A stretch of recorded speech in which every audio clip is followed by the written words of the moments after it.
Maybe, just maybe, you should treat your husband the same way you treat your boss at your office. Looking your best, hair done, dressed up, lipstick on, answering with a smile, doing what he asks without an argument, bringing him what he needs before he needs to ask you twice, never raising your voice, never rolling your eyes, never making him feel like an inconvenience, always agreeable, never combative, giving him your full attention when he speaks, responding with kindness, treating his time like it matters, attending to his needs, watching your tone, never taking him for granted, following his direction, trusting his decisions, respecting him, treating him like the man that he is, because you give your boss 8 hours of your absolute best every single day and come home and you give your husband whatever's left. Some men say women are manipulative, yet some of their favorite relationship content manipulates them the exact same way. She said wives should treat their husbands the way they treat their bosses, dress nicely, follow directions, always be agreeable, but she forgot a few parts. Talk trash about him behind his back, and when you get tired of pretending you like him, update your resume and start looking for a new boss. The boss analogy falls apart pretty quickly, but that's actually the least interesting part.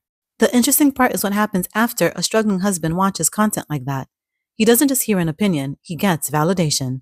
See, my wife really is the problem. Now he walks back into his marriage even more frustrated and resentful because he's asking, why won't my wife treat me that way? The video felt good, but feeling good isn't the same thing as moving your marriage forward. Here's the irony. Many men are conditioned to dismiss emotions, while being emotionally persuaded every day by the content they consume. We often hear that men are logical, rational, and practical, but the content that gets many men to act isn't primarily logical. It's emotional. It makes you feel understood, it makes you feel heard, it makes you feel justified, it tells you your frustration makes perfect sense. There's nothing wrong with wanting to feel seen. We all do. The problem is stopping there. Because if you really want your marriage to change, pay attention to what just happened inside you as you watch the boss analogy clip. If a piece of content makes you feel good, heard, and seen, pause. Notice the thoughts running through your mind.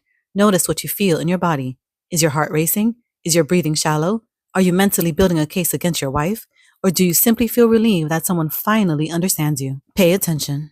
Because those invisible internal experiences, feeling heard, feeling understood, feeling emotionally safe, and feeling like your inner world matters, are often the very things your wife has been asking you for that you dismissed for years. Not because women are more emotional than men, but because relationships are built from the inside out, not the outside in. If a 60-second video can change your emotional state, imagine what living with someone who changes it every single day for better or for worse does over the span of years. That's the conversation worth having. One last thing. Some men say women aren't worth all that trouble, and you may be right. The good news is, no one is legally required to get married. You can choose to stay single, and the world will keep spinning. But if you choose marriage and you want it to last, and you want it to be satisfying for both you and your partner, there's no way around it. Healing, growth, self-awareness, those aren't optional. They're part of the price of building a healthy relationship.